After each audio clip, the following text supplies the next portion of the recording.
El telón de la farándula española, usualmente un escenario de brillantes sonrisas y dramas calculados, ha sido rasgado por una verdad incipiente y brutal. Viernes 23 de enero, última hora. Una noticia grave que irrumpe como un rayo en la quietud de la noche mediática, señalando de nuevo a dos titanes de la televisión, María Patiño y Carlota Corredera. Han vuelto a hacerlo, sí. Y las imágenes que ahora emergen son el testimonio mudo de una batalla campal, donde la presunción de inocencia, aquel pilar fundamental de la justicia, parece haberse disuelto en el éter de la audiencia. Durante años, estos dos nombres han resonado con la fuerza de un oráculo en el universo de la crónica social, capaces de erigir y demoler reputaciones con la cadencia de sus palabras. Su influencia es innegable, su poder indiscutible, y bajo su amparo, el discurso del falso feminismo, una bandera supuestamente noble, ondeó en los vientos de la opinión pública, arrastrando consigo la imagen de Antonio David Flores, condenándolo al ostracismo social y mediático sin un veredicto judicial que lo respaldase. Aquel juicio paralelo, aquel eco implacable, hoy se cierne sobre ellas en una macrodemanda que más pronto que tarde encontrará su resolución en los tribunales, un desenlace que promete ser tan implacable como las sentencias que ellas mismas soltaron en su día. Unte etanten empero. La historia, siempre caprichosa y cruel, tiene giros inesperados. Ayer mismo, Julio Iglesias, una leyenda viva, un icono inquebrantable, emitió un comunicado que desveló una serie de documentos, de comunicaciones privadas que dinamitaron las denuncias interpuestas contra él. Era un mazazo demoledor para quienes habían construido una narrativa de victimismo, pues en esos mensajes las supuestas víctimas le profesaban un cariño incondicional, con perlas como «Te quiero, profesor», «Estoy deseando verte, profesor», entre otras muestras de afecto y anhelo. Aquello no era solo una defensa, era una revelación, un golpe en la mesa que hacía añicos el castillo de naipes. Con de frente a esta avalancha de pruebas irrefutables, María Patiño y Carlota Corredera, los pilares de un discurso en precario equilibrio, se encontraron acorraladas, sus argumentos desmoronándose bajo el peso de la evidencia. El falso feminismo que con tanta vehemencia defendían ahora se tambaleaba, sus cimientos fracturados por la realidad de unos mensajes que contradecían de plano la narrativa impuesta. Y fue entonces, en ese momento de desesperación, cuando María Patiño pronunció unas palabras que han resonado como un estruendo, un eco perturbador en la conciencia colectiva de una nación. Yo conozco a mujeres que después de una paliza se han acostado con sus agresores. Estas no son meras palabras, son un abismo. Una declaración que no solo desafía la lógica, sino que trivializa el dolor de las verdaderas víctimas de violencia, subsumiéndolo bajo un manto de justificaciones inaceptables. Imaginen la escena, el plató vibrando con la tensión, las cámaras enfocando cada gesto, mientras una figura pública de su talla osaba equiparar el amor y la dependencia patológica de un síndrome de Estocolmo con las falsas acusaciones, sugiriendo una retorcida lógica donde el afecto postagresión validaba la inocencia del victimario. Esto no es periodismo, es la demolición de la empatía, el clímax de una hipocresía que no conoce límites.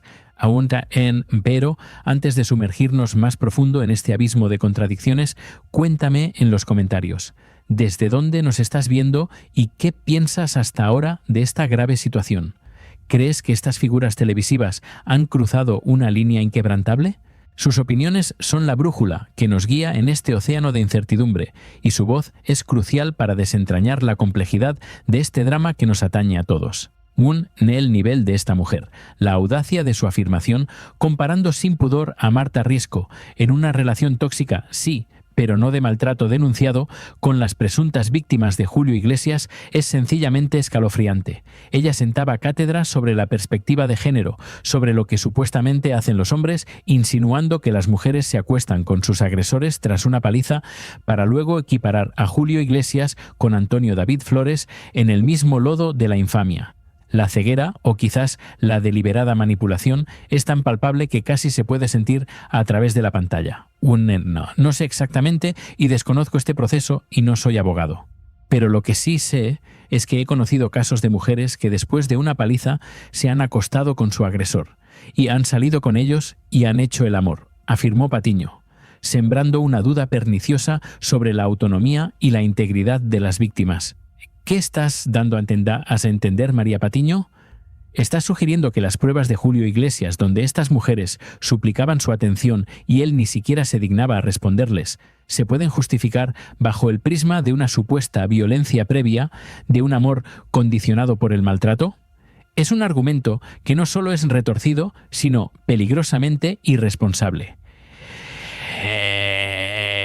En la mesa, lo que tenemos son unas pruebas cristalinas que muestran a mujeres clamando por la atención de Julio Iglesias, mensajes repletos de afecto, y él, el supuesto acosador, ni siquiera se molesta en contestarles. Sin embargo, en el plató se les acusa de ser víctimas de un señor que las acosaba, que era muy pesado, que era un celoso, cuando la realidad de los mensajes dibuja un escenario radicalmente distinto. Este es el nivel, la profundidad del abismo al que han arrastrado el debate, poniendo en tela de juicio no solo su profesionalidad, sino también la ética que se espera de figuras públicas con tanta resonancia. Penda et innociones, en este punto donde la macrodemanda contra ellas adquiere una nueva dimensión, una gravedad inusitada. Estos speech que pronuncian, estas insinuaciones nauseabundas, no pueden quedar impunes. El programa, antaño un referente en el entretenimiento, ya no sirve, su credibilidad se ha evaporado. Más pronto que tarde, este volcán de despropósitos hará erupción y la condena, en mi humilde opinión, será no solo inevitable, sino necesaria para restaurar un mínimo de decencia en el panorama mediático. La justicia, aunque lenta, a menudo encuentra su camino, y el precio de estas palabras puede ser mucho más alto de lo que imaginan. En Escomanantalias, si las insinuaciones de María Patiño ya rozaban lo insoportable, las de Carlota Corredera trascienden cualquier límite de la lógica y el decoro. Con un temple que confunde la convicción con la ceguera, Corredera se atrevió a decir que Julio Iglesias, al desvelar las pruebas de su inocencia, estaba en realidad disuadiendo a futuras víctimas. ¿Puedes concebir la magnitud de esta afirmación? En su visión distorsionada, la defensa de la verdad por parte del presunto agresor se convertía en un acto de opresión, un mecanismo para silenciar a quienes, según ella, habían vivido en la casita del terror. Porque a lo mejor, efectivamente, pues a lo mejor han podido pasar cosas que tiene que ver con las denuncias, argumentó Corredera, aferrándose a una hipótesis sin pruebas frente a la evidencia. Su obsesión por mantener viva la narrativa de las víctimas de la casita del terror, un término ominoso que ella misma popularizó, raya en lo peligroso para la sociedad. ¿Qué productora en su sano juicio contaría hoy con estas personas cuyo juicio parece tan nublado, tan anclado en un relato preconcebido, que son capaces de desvirtuar la realidad con tal desparpajo? ¿No es un peligro para la sociedad? Sí, hablar en estos términos de alguien que no solo no ha sido condenado, sino que está presentando pruebas que, a cualquier juzgado con un mínimo de criterio, harían archivar el caso por falta de sustento. La persistencia en describir un control obsesivo sobre la salud, el cuerpo y el tiempo de las supuestas trabajadoras, un control propio de la casita del terror, se choca de frente con la espontaneidad de los mensajes de afecto. ¿Es que la verdad es tan elástica en el universo televisivo que se puede moldear a conveniencia incluso cuando la evidencia grita lo contrario?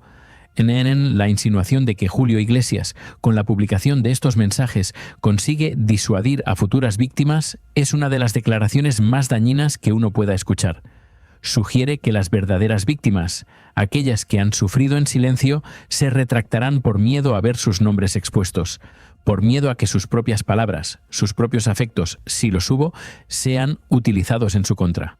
Pero si lo que se cuenta es cierto, si hay un maltrato real, las víctimas no tienen miedo, porque cuentan con el apoyo de asociaciones y ONGs que las respaldan, que las acompañan. Otra cosa es que la historia sea sencillamente una mentira y que Julio Iglesias, como cualquier persona sana, emprenda acciones legales para defender su honor ante un tribunal. En la catadura moral de ciertos discursos no deja de asombrar. Carlota Corredera, con una desfachatez pasmosa, llega a preguntarse en su programa qué le podría pasar a Julio Iglesias por haberse saltado esa norma que dice que no se pueden desvelar las identidades de las víctimas de violencia sexual. El nivel de manipulación es tal que da por hecho que son víctimas, que hay violencia sexual, sin el menor rastro de presunción, sin el menor atisbo de duda. Para ella, la sentencia ya está dictada, el juicio ya ha sido celebrado y las víctimas ya han sido confirmadas, ignorando por completo la verdad que emanaba de los mensajes y la lógica más elemental de la justicia. En la cara, espejo del alma, refleja la ceguera de una narrativa que se autoengaña. Pero a diferencia de lo que ocurrió en ese programa, en Olor a Farándula nos comprometemos con la verdad, con mostrar las imágenes, los hechos, de una manera completamente opuesta, sin recortes ni manipulaciones. Si aún no lo has hecho, te invito a unirte a nuestra comunidad de buscadores de la verdad. Suscríbete a Olor a Farándula y activa la campanita para no perderte ni un solo capítulo de esta historia que, te lo aseguro, resonará mucho más allá de las pantallas. Porque lo que estás a punto de escuchar no es solo la crónica de una controversia, es la historia de cómo la verdad a veces tiene que gritar para ser escuchada, y cómo la justicia en ocasiones tarda en llegar, pero llega demoliendo imperios de apariencias hasta sus cimientos. El estruendo de la controversia, inaugurado por las audaces declaraciones de María Patiño y Carlota Corredera, resuena ahora con una intensidad inquietante, desvelando las grietas profundas en el edificio de su discurso. Un discurso que, forjado en el crisol de la televisión sensacionalista, se ha visto fatalmente comprometido por la cruda luz de la verdad que, implacable, comienza a filtrarse. La narrativa del falso feminismo, que durante tanto tiempo sirvió de escudo y lanza, se desintegra bajo el peso de pruebas irrefutables, dejando al descubierto una realidad mucho más compleja y para ellas mucho más peligrosa. El epicentro de esta tormenta mediática es, sin duda, la explosión de los comunicados de Julio Iglesias, un cataclismo informativo que ha hecho temblar los cimientos de una acusación construida sobre arenas movedizas. Los mensajes privados, ahora públicos, entre el icónico artista y las mujeres que lo denunciaron, no son meros documentos. Son confesiones que hablan de un anhelo, de un afecto desmedido, de una admiración que desdice cada palabra de su testimonio posterior. ¿Cómo conjugar «te quiero, profesor» o «estoy deseando verte, profesor» con la imagen de un agresor despiadado? La disonancia es abrumadora, la contradicción insalvable. Frente a este alud de evidencia, las figuras de Patiño y Corredera se tambalean. Sus voces, antaño poderosas, ahora suenan huecas, desprovistas de la autoridad moral que una vez les fue concedida. María Patiño, en un intento desesperado por aferrarse a una explicación, se refugió en la teoría del síndrome de Estocolmo, una justificación tan retorcida como peligrosa, que intentaba fusionar el afecto postabuso con las falsas denuncias. En su desesperación por defender lo indefendible, equiparó realidades completamente dispares, unificando bajo la misma sombra a Julio Iglesias con Antonio David Flores, ambos presuntos maltratadores según su versión, sin un veredicto judicial que lo respaldara. No sé exactamente y desconozco este proceso, y no soy abogado. Pero lo que sí sé es que he conocido casos de mujeres que después de una paliza se han acostado con su agresor, y han salido con ellos y han hecho el amor, exclamó Patiño en un arrebato de unción televisiva. Estas palabras, proferidas con la gravedad de quien comparte una verdad universal, son un puñal directo al corazón de la lucha contra la violencia de género, pues siembran una duda infame sobre la credibilidad de las víctimas.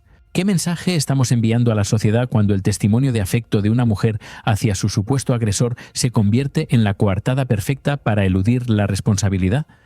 La gravedad de sus insinuaciones alcanza cotas insospechadas, pues al situar a Julio Iglesias en el mismo plano de la ignominia que Antonio David Flores, no solo prejuzgan, sino que desafían abiertamente los principios más básicos de la justicia. La paradoja de unos mensajes donde el señor era acosador, pesado y celoso, mientras ni siquiera se dignaba responder a las súplicas de afecto de estas mujeres, es la piedra angular de esta farsa. La incoherencia es tan rotunda que resulta difícil no percibir una agenda oculta, una determinación férrea por imponer una narrativa a toda costa, sin importar el devastador impacto sobre la verdad. Pero el circo de lo absurdo no se detiene ahí. Carlota Corredera, con una convicción que raya en la ceguera, llevó el sinsentido a un nuevo nivel, sugiriendo que la defensa de Julio Iglesias, el mero acto de desvelar su inocencia, era un intento de disuadir a futuras víctimas. Este argumento, más allá de su evidente debilidad lógica, es una afrenta directa a la inteligencia y a la autonomía de las mujeres. Implica que las víctimas son seres maleables, fácilmente intimidables, incapaces de discernir la verdad de la manipulación, una visión patologizante que solo sirve para perpetuar estereotipos dañinos. Su persistencia en referirse a la casita del terror, un constructo narrativo de su propia invención, como si fuera una verdad fáctica inamovible, es la muestra más palpable de esta peligrosa deriva. ¿Qué credibilidad puede tener un discurso que, ante la irrefutable evidencia de la inocencia, se aferra a un relato fantasioso para mantener su poder? Hablar en estos términos de alguien que ni siquiera ha sido condenado, que está presentando pruebas sólidas en su defensa, no es periodismo. Es un ataque frontal a la presunción de inocencia, un pilar innegociable de cualquier Estado de Derecho. La preocupación por la sociedad, por las verdaderas víctimas, debería trascender la necesidad de mantener una agenda mediática. Si las asociaciones y ONGs que supuestamente apoyan a estas mujeres tienen pruebas sólidas de maltrato, ¿por qué no las presentan en un tribunal? ¿Por qué la estrategia se centra en un juicio mediático, en la demolición de la reputación a través de la insidia y la insinuación? La verdad, la auténtica verdad, no teme al escrutinio judicial y el honor de Julio Iglesias, como el de cualquier ciudadano, merece ser defendido en la arena legal, no en el patíbulo televisivo. La catadura moral de la argumentación alcanzó su punto álgido cuando Corredera se atrevió a plantear qué le podría pasar a Julio Iglesias por haberse saltado esa norma que dice que no se pueden desvelar las identidades de las víctimas de violencia sexual. Con esta pregunta no solo daba por sentada la condición de víctimas de violencia sexual sin ninguna prueba, sino que, además, invertía los papeles, convirtiendo la defensa de la inocencia en un acto delictivo. Es una manipulación descarada, una reescritura de la realidad que atenta contra todo principio ético y legal. Las imágenes, las palabras, la actitud en el plató de este programa que se encamina a su cierre en apenas 7 días son un espejo de un alma mediática en crisis. La diferencia abismal con otras plataformas, como Unvisión, que publicaron los testimonios completos de Rebeca y Laura, nombres ficticios, sin cortes ni manipulaciones, es un clamor. Mientras unos ofrecen una visión sesgada, otros apuestan por la integridad, por la exposición de todos los matices, por una verdad que no se esconde en los recortes o en las insinuaciones baratas. La verdad completa, sin adulterar, es la única que puede liberarnos de las cadenas de la manipulación. La publicación de mensajes privados sin consentimiento, incluso si se es parte de la conversación, puede tener graves consecuencias legales. La aparente ignorancia de estas figuras sobre las implicaciones jurídicas de sus actos es, cuando menos, preocupante. No se trata de si los mensajes son inapropiados entre un empleado y un jefe, sino de que la descripción del clima de terror que supuestamente vivían estas mujeres se desmorona ante un «te quiero» un año después de haber abandonado el hogar. La contradicción es sangrante, la farsa, evidente. El exceso de confianza, el ofrecimiento de ayuda, la persistencia en el contacto por parte de las extrabajadoras con su exjefe, desmantela por completo la imagen de un Julio Iglesias autoritario, abusador o celoso. Este no es el comportamiento de una persona que ha sido víctima de agresiones sexuales o de un ambiente laboral opresivo. Por el contrario, son los mensajes de quienes buscan, de quienes anhelan una conexión, una oportunidad, contradiciendo el relato de una huida forzosa. La verdad, aunque incómoda para algunos, siempre sale a la luz. Es incomprensible cómo estas mujeres, supuestamente arropadas por ONGs feministas, pueden traicionar la confianza de quienes las han puesto en el candelero con un relato tan inconsistente. La chapuza investigativa es tan grande que deja al descubierto la fragilidad de su testimonio y la manipulación de una causa tan noble como la lucha contra la violencia de género es una traición que no tiene perdón. Este asunto, tan repugnante por donde se le mire, exige ser aclarado delante de un juzgado, donde la verdad sea la única protagonista, sin disfraces ni discursos prefabricados. Antonio David Flores y Olga Moreno, víctimas anteriores de un escarnio mediático similar, resuenan como un eco en esta nueva controversia, mostrando un patrón de comportamiento que se repite, de acusaciones infundadas que se transforman en linchamientos públicos. Esta macrodemanda no es solo un pleito legal, es un juicio a una forma de hacer televisión, a una ética periodística que ha pisoteado la presunción de inocencia y el respeto a la verdad. Que no le permitan a Julio Iglesias defenderse en un juzgado, que las testigos estén protegidas como si él las fuera a matar, es una farsa que desafía la lógica y la justicia. Ojalá que en este caso la justicia vaya hasta el final, que se dé voz a todas las partes, que los mensajes, las pruebas, sean sometidos al escrutinio de un juez imparcial. Que un juez diga, sin injerencias mediáticas, si hay indicios de delito o si todo esto ha sido una perversa construcción de un relato que ha hecho un daño irreparable. Porque la verdad es un derecho y la dignidad un tesoro que nadie puede arrebatar. No podemos permitir que el miedo o el interés económico silencien la verdad, ni que el falso feminismo se convierta en el arma de un periodismo irresponsable. El precio de este falso feminismo, de estas palabras sin sustento, se pagará en los tribunales, en la pérdida de credibilidad y quizás en la memoria colectiva.